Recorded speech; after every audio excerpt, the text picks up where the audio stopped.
Sir मेरा 11th 100% खराब था। 99% बच्चों का हो जाता है, फिर भी वो 12th में सेलेक्ट होते हैं। कैसे हो? आरंभ उम्मीद 1.0, उम्मीद 2.0, आरंभ 95% क्वेश्चन नीट में यही से आएंगे जो का लेक्चर उठाया 2x के स्पीड से उसी नोट्स में देखता और अंडरलाइन करता चला गया, आज वो सेलेक्ट हो गया। 12th वाले बच्चों को बता देना, ये बहुत इंपॉर्टेंट है। 3 चीजें मैं बताऊंगा। 12th कंप्लीट कर लिया, 11th का कैसे करें? चलिए, ये एक बच्चे से ही मैंने पूछा कि तुम बताओ, तुम इसी साल सेलेक्ट हुए हो, तुमने भी 11th नहीं किया होगा। बोला कि सर मेरा 11th 100% खराब था। ठीक है, खराब है, बेकार था, 100% बिगड़ गया था, बेकार हो गया था, 11th खराब 99% बच्चों का हो ही जाता है, 99% बच्चों का हो जाता है, फिर भी वो 12th में सेलेक्ट होते हैं। कैसे होते हैं? उसने बोला कि सर 3 चीज मैं बताऊंगा। 12th वाले बच्चों को बता देना, ये बहुत इंपॉर्टेंट है। 3 चीजें मैं बताऊंगा। पहली चीज उसने बोली कि उनको बोलो जब 11th में आपने पढ़ा था तो आप 1.5 साल छोटे थे, उस समय आपकी मेंटल स्टेबल जो थी वो थोड़ी मेंटल जो कैपेसिटी थी, चीजों को समझने की जो क्षमता थी वो कम थी। आज आप 12th क्लास में हैं और 12th क्लास में आप 1.5 साल आगे आ चुके हैं। अब आपकी मेंटल एबिलिटी बढ़ गई है, चीजें आप जल्दी समझ जाएंगे। तो फील कॉन्फिडेंट, सबसे पहली बात फील कॉन्फिडेंट। पहले उनको बोलिए कॉन्फिडेंट फील करें। दूसरी बात, अपने सोर्सेज को लिमिट करें, इनफाइनाइट सोर्सेज ना करें कि यहाँ पे यूट्यूब पे चले गए, वहां से कोई सीरीज देखने लग गए, हम कहीं XYZ कोचिंग का मॉड्यूल करने लग गए, फिर ZTP करने लग गए। आप कोई एक करिए। आपको यूट्यूब पे कोई सीरीज फॉलो करना, 100% उसको करिए। उसने बोला कि सर हमने एक काम किया था, हमने 12th क्लास के लिए क्या किया, 12th क्लास में 11th के लिए क्या किया कि हमने आपके लास्ट ईयर के 11th क्लास के लेक्चर देखे थे और सिर्फ आपके DPP कर लिए। मेरा तैयारी हो गया और मेरे 170 नंबर आए नीट में।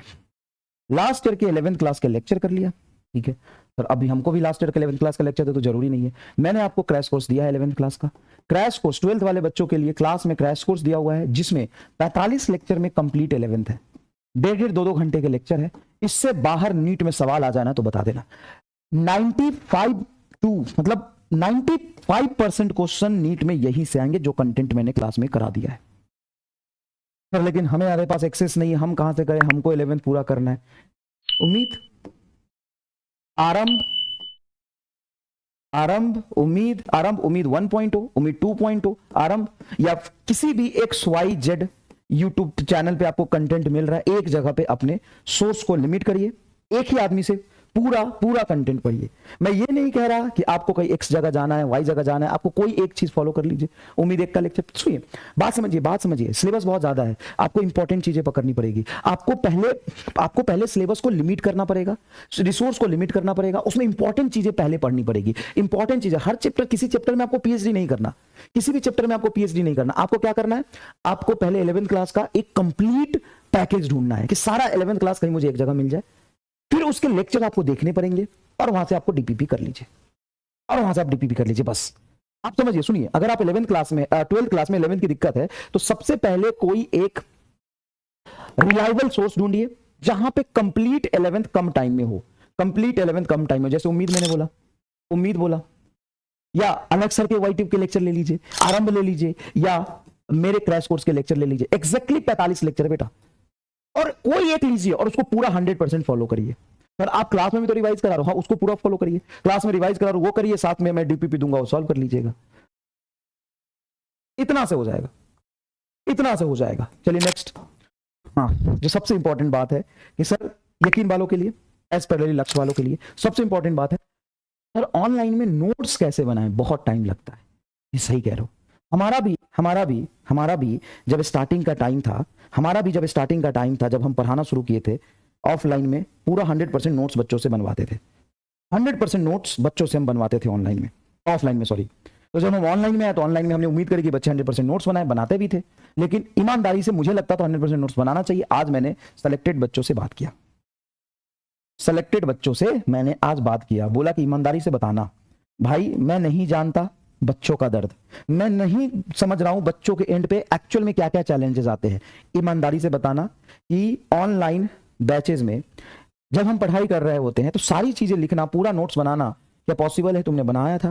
बोला कि सर, एक बच्चे ने बोला कि सर मेरा एक दोस्त था, 4 मंथ उसको तैयारी करने के लिए मिला, पहले उसने खूब मस्ती काटा, एकदम ही यो टाइप था सर वो, लेकिन पता नहीं उसको क्या हुआ, रियलाइज हुआ, कैसे हुआ, क्या हुआ, उसने 4 महीने उसको मिले सर। वो गया सीधा यकीन में, और यकीन के कंप्लीट उसने क्या किए कि एक पेज पे 4 पार्ट होते हैं, उसमें उसने एक एक चैप्टर का पहले नोट्स निकलवा लिया, फिर आपका लेक्चर उठाया, 2x के स्पीड से उसी नोट्स में देखता और अंडरलाइन करता चला गया, आज वो सेलेक्ट हो गया। सर 6 महीने 4 महीने पढ़ा कैसे सर? 4 महीने में ऑब्वियस सी बात है, सब कुछ लिखेगा, सब कुछ पढ़ेगा तो पॉसिबल नहीं है। तो उसने क्या किया, एक पेज में 4 पार्ट में उसने एक पेज के 4 हिस्से किए, आपके पूरे चैप्टर वाइज उसने जीरोक्स निकलवा लिया, लेक्चर को 2x में उससे पूरा एंड टू एंड करता चला गया। पहली बात एक बच्चे ने बोला, एक बच्चों का तरीका था। दूसरे बच्चों ने बोला कि सर स्टार्टिंग में हमने सब कुछ लिखा था, स्टार्टिंग में सब कुछ लिखा, लेकिन धीरे धीरे जब एंड आया, मिड में आया, तो रिवीजन भी करना था और बहुत सारी चीजें थी, तो उस समय तक थोड़ी दिक्कत हुई। लेकिन सर एक बात बताओ, स्टार्टिंग में लिखना बहुत काम आया, क्योंकि जब स्टार्टिंग में पूरा लैंग्वेज लिखते हो तो आपको लैंग्वेज की समझ होती है, लिखने की आदत होती है, बहुत इंपॉर्टेंट है कि स्टार्टिंग में आप लिखे। उसके बाद क्या हुआ, उसके बाद टाइम नहीं मिलता था, रिवीजन है, टेस्ट है, और आगे का बहुत सिलेबस चल रहा है, तो टाइम नहीं मिलता था। तो क्या किया सर, हम क्या करते थे, क्लास लेके बैठते थे, जो आप थ्योरी लिखाते थे उसको बहुत अच्छे से नोट्स में लिखते थे, कंप्लीट कंसेप्ट को लिखते थे, और जो फॉर्मूले पे डायरेक्ट सवाल हो रहा है, फॉर्मूला बेस्ड डायरेक्ट सवाल हो रहा है, उसको नहीं लिखते थे। फॉर्मूला पे डायरेक्ट सवाल हो रहा है, उसमें से 1-2 लिख लिया, सारे नहीं लिखते थे। जो क्वेश्चन मेरे से नहीं होते थे, जो क्वेश्चंस नहीं होते थे वो लिखते थे, बस वो लिखते थे, बाकी को रफ में सॉल्व करते थे। आप ये कर सकते हैं, जैसे मान लो मैंने पढ़ाना शुरू किया या कोई भी ऑनलाइन क्लासेस चलती है, मैंने बच्चों से पूछा है, भाई ये मेरा व्यू नहीं है, तीसरे का भी बताऊंगा उसने क्या किया था, बच्चों से पूछा था, भाई ये मेरा व्यू नहीं है। कोई भी ऑनलाइन में आप क्लासेस कर रहे हैं, हाथ से, फिजिक्स मेड इजी आपके पास क्यों ना हो, हाथ से आप साथ में शॉर्ट नोट्स लिखिए, जो टीचर बोल रहा है शॉर्ट नोट्स पूरा बनाइए, लिखिए, तभी आपको समझ आएगा कि क्या कंसेप्ट है, क्या चीजें लिखिए। जैसे ही टीचर क्वेश्चन दे उसको रफ में सॉल्व करिए। जो क्वेश्चन नहीं हो या आपको लगे कि यार ये क्वेश्चन में बच्चा फंस जाता है, ट्रिकी क्वेश्चन है, उसको लिख लीजिए, राइट डाउन, उसको तुरंत से लिख लीजिए, इंपॉर्टेंट है। ऐसे बहुत सारे आपने क्लास किया है, तो ईमानदारी से बताइए कि आपको लग नहीं जाता अरे यार इसमें तो मजा आ गया सवाल करके, इसमें गलती कर सकता था मैं, ठीक है। या जो क्वेश्चन आपको पहले बार में समझ नहीं आया, या जो क्वेश्चन आपसे नहीं हुआ वो लिखिए, जो हो गया वो छोड़ दीजिए।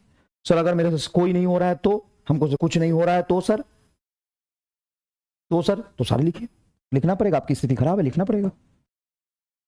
बाकी जो नहीं हो रहा है वो लिख लीजिए, जो नहीं हो रहा है वो क्या करिए, आप लिख लीजिए, जो नहीं हो रहा है वो आपके लिख लीजिए।